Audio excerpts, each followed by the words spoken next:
चंपारण सत्याग्रह 1917। बिहार के चंपारण में गांधी जी ने सत्याग्रह का पहला प्रयोग 1917 में किया। चंपारण में सत्याग्रह प्रारंभ करने के दो प्रमुख कारण थे। चंपारण में नील बागान के मालिकों द्वारा तकावी ऋण और तिनकठिया व्यवस्था के कारण चंपारण के किसानों की स्थिति बहुत ही दयनीय थी। 1916 के लखनऊ अधिवेशन में राजकुमार शुक्ल ने चंपारण के किसानों की स्थिति से गांधी जी को अवगत कराया तथा गांधी जी चंपारण के किसानों की समस्या से अवगत हुए और सरकार को इस समस्या का हल करने के लिए कहा। सरकार ने इस मामले की जांच के लिए एक आयोग, चंपारण अग्रेरियन कमेटी का गठन किया और गांधी जी को भी इसका सदस्य बनाया। गांधी जी आयोग को समझाने में सफल रहे कि तिनकठिया पद्धति खत्म होनी चाहिए। फलस्वरूप गांधी जी के प्रयास से किसानों को अंग्रेज नील बागान मालिकों से मुक्ति मिली। चंपारण सत्याग्रह के सफल नेतृत्व के बाद रविंद्रनाथ टैगोर ने गांधी जी को पहली बार महात्मा कहा। चंपारण सत्याग्रह में ब्रज किशोर, राजेंद्र प्रसाद, महादेव देसाई, नरहरि पारीक, जेबी कृपलानी, अनुग्रह नारायण सिन्हा, मजहरुल हक आदि उनके सहयोगी थे।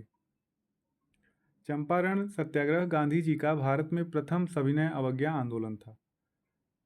अहमदाबाद मिल मजदूरों का आंदोलन, जो कि गांधी जी का प्रथम भूख हड़ताल था, मार्च 1918। यह आंदोलन मिल मालिकों एवं मजदूरों के बीच प्लेग बोनस को लेकर हुआ।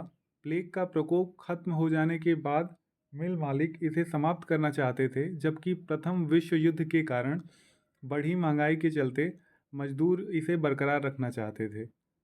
गहराई से जांच करने के बाद गांधी जी ने 35% बोनस की मांग की, जबकि मिल मालिक सिर्फ 20% बोनस देने के लिए ही राजी हुए और यह भी कहा कि जो इसे स्वीकार नहीं करेगा उसे नौकरी से निकाल दिया जाएगा।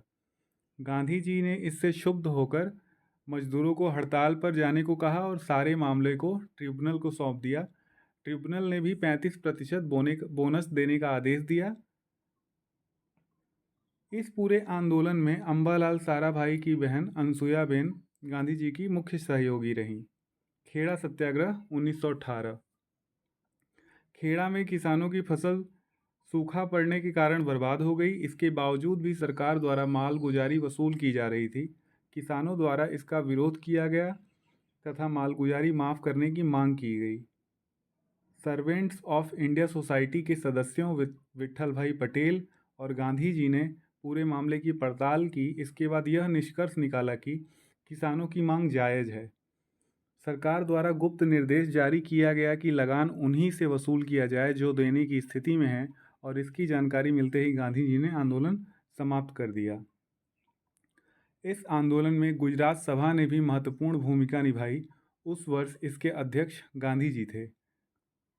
इस आंदोलन में वल्लभ भाई पटेल तथा इंदुलाल याग्निक जैसे नेता भी गांधी जी के सहयोगी रहे। खेड़ा कृषक आंदोलन गांधी जी का प्रथम असहयोग आंदोलन था।